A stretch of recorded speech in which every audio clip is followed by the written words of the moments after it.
최근 우리나라의 상황이 무척 어렵다는 거 다들 아실 것입니다. 국내의 상황뿐만 아니라 대외적인 그 정세마저도 참으로 버거운 그런 모습을 보여주고 있습니다. 이러한 때에 우리의 삶 역시도, 우리 각 개인의 삶 역시도 그 여건들이 만만치 않을 것 같습니다. 그리하여서 이와 같은 형편 가운데에 진정한 복이 있다라면은 저는 전화위복이 우리에게 참된 복이 되어야 할 줄 믿습니다. 화가 바뀌어 오히려 복이 되는 역사가 우리 가운데 있게 되기를 간절히 소원합니다. 아멘. 낙필점승이라는 사자성어가 있습니다. 저도 굉장히 이렇게 생소한 사자성어였는데요. 낙필점승입니다. 무엇이냐면은 붓이 떨어진 자리에 파리를 그린다는 말입니다. 이 끝에 승자가 파리더라고요. 어떤 내용인고 이렇게 보니까요, 중국의 삼국시대의 오나라의 왕이었던 그 송건이 당대의 최고 화가인 이 조불흥이라는 사람을 불러서 병풍을 그려달라고 그렇게 부탁을 했다고 합니다. 그런데 이 송건이 병풍을 그리기 위해서 이 화가에게 큰 병풍에다가 아주 하얀 종이만 이렇게 탁 하고서 그 화가에게 내놓았는데, 세상에 이 화가가 조불흥 이 화가가 붓을 먹을 이렇게 해가지고 붓을 딱 뗀 순간 칠하지도 않았는데 거기서 뚝 한 방울 떨어진 겁니다. 그 큰 종이에 검은색 한 방울이 툭 떨어진 거죠. 그런데 이 사람이 어떻게 했느냐면요, 그곳 가운데에 한 방울 먹에다가 거기에 당황하지 않고 그것에 파리 한 마리를 그렸다고 합니다. 파리 한 마리를 그렸대요. 그래서 그리고 나서 이 병풍 그림을 다 완성하고 송건에게 줬더니, 송건이 이렇게 병풍 그림을 보더니 쭉 보고서 너무 감탄을 한 거죠. 그리고 나서 이 송건이 어떻게 했냐면은 파리를 쫓기 위해서 손으로 이렇게 했답니다. 그러니까 그 정도로 파리를 잘 그렸다라고 하는 거죠.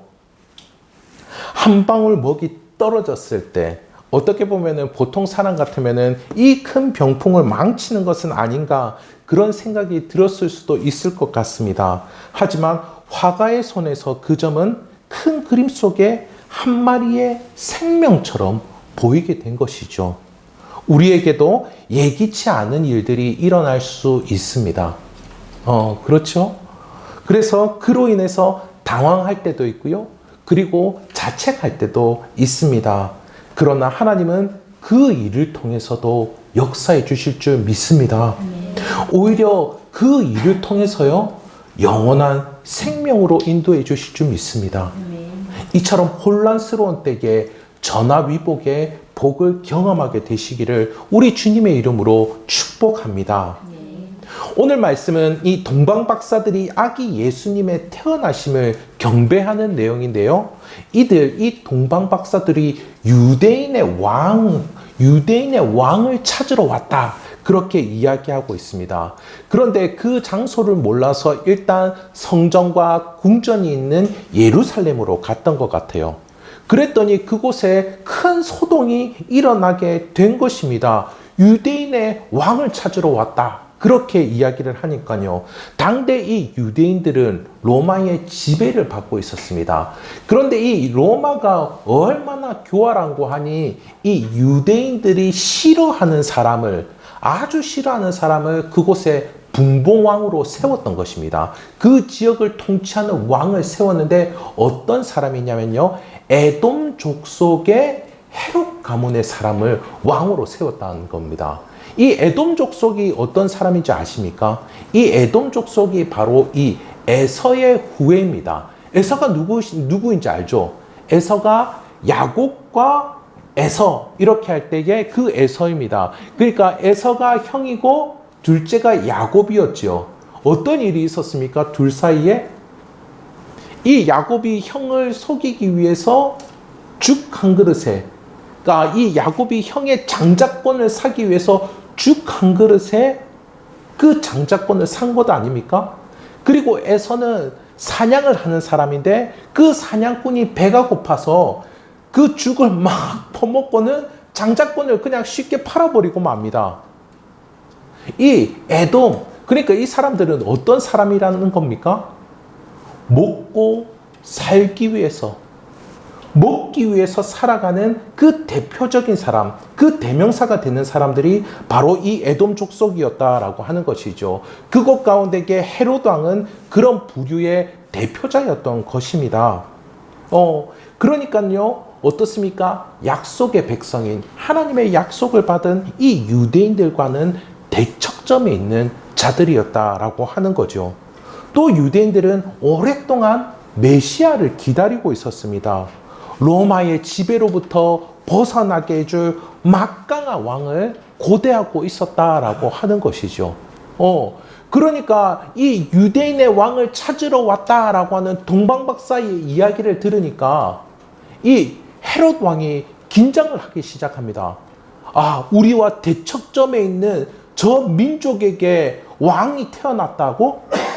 하면서 아주 긴장하는 그 모습 가운데 있었고요. 유대인들에게도 와, 우리를 이 로마로부터, 우리의 자존심을 긋는 이 헤롯으로부터 우리를 벗어나게 해줄, 해방시켜줄 그 막강한 왕이 올 것을 기대하고 있었다라고 하는 것입니다. 그래서 이 모습을 볼 수 있는 장면이 이후에 보면은 헤롯이 베들레헴과 그 지경 안에 있는 2살 이하의 남자아이들을 다 죽여버리는 그런 끔찍한 모습을 볼 수가 있는데요. 얼마나 권력욕이 가득했으면, 자기의 권력을 유지하기 위해서면 이와 같은 모습을 보였을까요? 그래서 헤롯은 이 유대인의 대제사장들과 서기관들을 불러 모았습니다. 그리스도가 어디서 나겠느냐라고 물었던 거죠. 그들은 구약의 미가서에 있는 내용을 이야기해 주고 있습니다. 오늘 말씀의 6절을 한 번 더 보도록 하겠습니다. 오늘 말씀의 6절에 우리 다 함께 읽어볼까요? 또 유대 땅 베들레헴아, 너는 유대 골 중에서 가장 작지 아니하도다. 내게서 한 다스린 자가 나와서 내 백성을 이스라엘 목자가 되리라 하였음이니이다. 아멘. 이 말씀은 좀 좋은 성경을 가지고 계신 분들은 말씀이 뭔가 들어가 있는 것을 볼 수 있죠. 인용된 부분이다라고 하는 것이죠. 바로 미가서 5장 2절의 말씀을 인용하고 있는 말씀입니다. 그런데요, 지금 이 말씀을 보면서 많은 이들은 단순히 예수님이 태어난 곳은 베들레헴이다, 그렇게 예언이 되어져 있었다, 그 내용 정도로 확인하고 지나가는 경우들이 많습니다. 그런데 그렇지 않다라고 하는 것이죠. 이 말씀은 분명히 그 쓰여진 의도가 있다라고 하는 것입니다. 분명 로마와 헤롯의 지배 가운데 살고 있는 그 사람들에게 주고자 하는 메시지가 있다라고 하는 것이죠. 막강한 권력을 가진 그 왕을 고대하고 있는 사람들에게 들려주고자 하는 말씀이 있다라고 하는 것입니다. 이렇게 세상의 억압 아래 있는 이들에게 이 예수님의 탄생 기사는 어떤 말씀을 해주는지 그 의미를 우리가 함께 보도록 하겠습니다. 먼저 이 말씀의 의미는 무엇이냐면요, 이 세상의 악함과 우리의 온전치 못함으로 우리는 고통 가운데에 있다는 것입니다. 예수님께서 태어나던 시절에도 그랬고요, 미가서의 상황도 마찬가지였습니다. 사람들의 삶 가운데는 또 다른 외적의 침입, 외적인 억압과 그리고 내적인 갈등이 늘 있는 고통 가운데 있다라고 하는 것이죠. 미가는 바벨론에 포로로 끌려가기 전에 남유다에 있었던 선지자입니다. 그 이름의 뜻은 하나님과 같은 신이 어디 있는가, 그런 뜻인데요. 이사야, 호세아와 같은 그 시절의 선지자였습니다.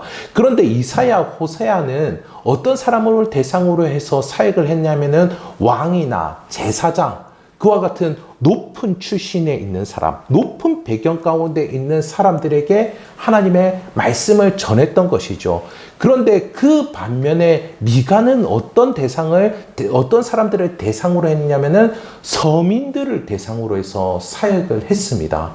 그렇다라고 한다면은 이 미가가 이 서민들의 모습들 가운데에서 고통하고 있는 것들을 여실히 보게 되었다라고 하는 것을 우리는 알 수가 있습니다. 미가서 4장 9절의 말씀을 보도록 하겠습니다. 미가서 4장 9절의 말씀. 첫 번째 말씀이죠. 미가서 4장 9절의 말씀. 우리 다 함께 읽어보도록 하겠습니다. 이제 내가 어찌하여 부르짖느냐? 너희 중에 왕이 없어졌고 내 모사가 죽었으므로 내가 해산하는 여인처럼 고통함이냐? 아멘. 지금 여기서는 고통함이냐라고 이렇게 이야기하고 있지만은 사실은 이 미가 시절에는 그 당시에는 남유다가 괄목할 만한 경제 성장을 이루고 있었습니다. 그래서 엄청난 부유한 가운데에 수많은 사람들이 자기가 가진 것밖에 모르고, 그리고 하나님 앞에 나와서도 더 가지려고 기도하는 것, 그 기복주의밖에 없었고, 그리고 그들의 삶 가운데는 성경적인 가치관이 아니요 10번째 계명인 탐심을 품지 말라, 그것을 여실히 어기는 그런 일들이 그 당시 문화에 팽배했다라고 하는 것입니다. 하나님과 맺은 언약은 더 이상 그들의 관심사에 있지 않았던 것이죠. 또한 지배층들은 어떻게 했을까요? 그 당시는 경제적인 르네상스 시대입니다. 경제적으로 모든 부유함을 누리고 있었습니다. 하지만 서민들은 눈물을 흘리며 한숨을 지을 날이 매일 반복되었던 것이죠. 부익부 빈익빈 가운데에 있었던 그런 사회상입니다. 뿐만 아니라 종교적으로는 어땠는지 아십니까? 거짓 선지자들이 400명이나 있었습니다. 400명들이 버젓이 활동을 하고 있었던 것이죠. 자신의 사리 사욕을 위해서 하나님의 말씀을 거짓되이 전하며, 그리고 그런 말 듣기를 즐겨하는 사람들이 그 사회 가운데는 많았다라고 하는 것입니다. 그리고 대외적으로는 어떠했느냐면은 그 당시에 패권 국가가 아수르였는데, 그 전에 아수르의 왕들은 힘은 셌지만은 자기 나라를 유지하는 그 정도의 모습에 머물렀는데, 디글랏 빌레셀이라는 사람이 등장합니다. 그 사람의 별명이 당대의 불이었습니다. 불. 그러니까 이 사람이 얼마나 잔혹하고 난폭한지 아시겠죠. 그런데 그것을 자기 나라에서만 한 것이 아니고요, 또 다른 나라를 향해서 정복욕을 가지고 있었던 사람입니다. 그러니까 그 당시에 옆에 있었던 작은 국가인 북이스라엘, 매일같이 괴롭힘을 당하고 실제로 아수르에다가 멸망을 당하고 말았지요. 그리고 남유다도 계속해서 조공을 바쳐야 됐던 그러한 상황이었습니다. 그 당시 북이스라엘의 왕들이 매년 아수르 왕 디글랏 빌레셀에게 바쳐야 하는 조공이 있었는데, 금이 10달란트였습니다. 금 1달란트가 지금 환산하자면, 제가 어제 찾아봤습니다. 지금 환산하자면 얼마냐면 35억 정도 됩니다. 그리고 은 1000달란트도 바쳤는데 은 1달란트가 한 5억 정도 됩니다. 그러니까는 이 몇천억을 이 아수르에다가 갖다 바친 것이죠. 어떻게 이게 나라가 운영이 되었겠습니까? 그리고 27,000명이나 되는 그 나라의 최고급 인재들을 이 아수르가 다 데려갔고요. 그리고 그 당시에 북이스라엘에서 전쟁을 준비하기 위해서 최정예병 1,500명을 준비하고 있었는데, 꼼짝 말어 이러고 그 군인들을 모두 그대로 땅에다가 파묻히도록 했습니다. 와, 정말 끔찍하지요. 미가는 이런 일들이 유다에도 일어날 거다 이야기한 겁니다. 북이스라엘만 그런 줄 알아? 아니야. 남유다에도 일어날 거다라고 예언을 한 것이죠. 그리고 실제로 아수르보다 더한 슈퍼파워 제국이 나타나죠. 바벨론입니다. 바벨론에게 철저하게 유린다는 남유다의 모습이 이후에 계속해서 그려지고 있는데요. 이것을 예언했던 선지자가 미가였던 것이죠. 이렇게 사람들은 어려움이 다가오고 있고 그리고 위협이 있음에도 불구하고 하나님을 찾지 않았습니다. 왜 찾지 않았을까요? 지금 당장 내 등 따뜻하고 배부르기만 하면은 된다라고 생각을 한 것입니다. 이 정도면은 그냥 내가 살만하니까 굳이 나는 하나님을 찾지 않아도 돼. 그런 생각을 하고 있었던 것이죠. 그래서 고통 가운데 있음에도 불구하고 아수르와 바벨론의 침략 가운데 있음에도 불구하고 이들은 계속해서 무엇을 입을까? 무엇을 먹을까? 무엇을 마실까? 이 염려만 하고 지냈던 것입니다. 그런데요, 우리 예수님은 우리가 고통 가운데 있다 할지라도 우리와 함께 하시는 하나님이십니다. 오늘 본문의 앞장에서 1장 23절에도 나오고요. 그리고 이 말씀이 이사야서 7장 14절의 예언인데 예수님은 어떤 분이시라고요? 우리와 함께 하시는 하나님이심을 말씀해 주고 있습니다. 그렇다면요, 고통 중에 함께 하신다라고 하는 것, 이것이 어떤 의미일까요? 아니, 함께 하신다라고 한다면은 우리가 평안해야 되지 않겠습니까? 이 만물을 만드시고 이 만물을 그 뜻대로 다스리시며 우리의 아버지 되시는 하나님께서 우리와 함께 하신다라고 한다면은 우리의 삶이 참으로 평안해야 되지 않겠습니까?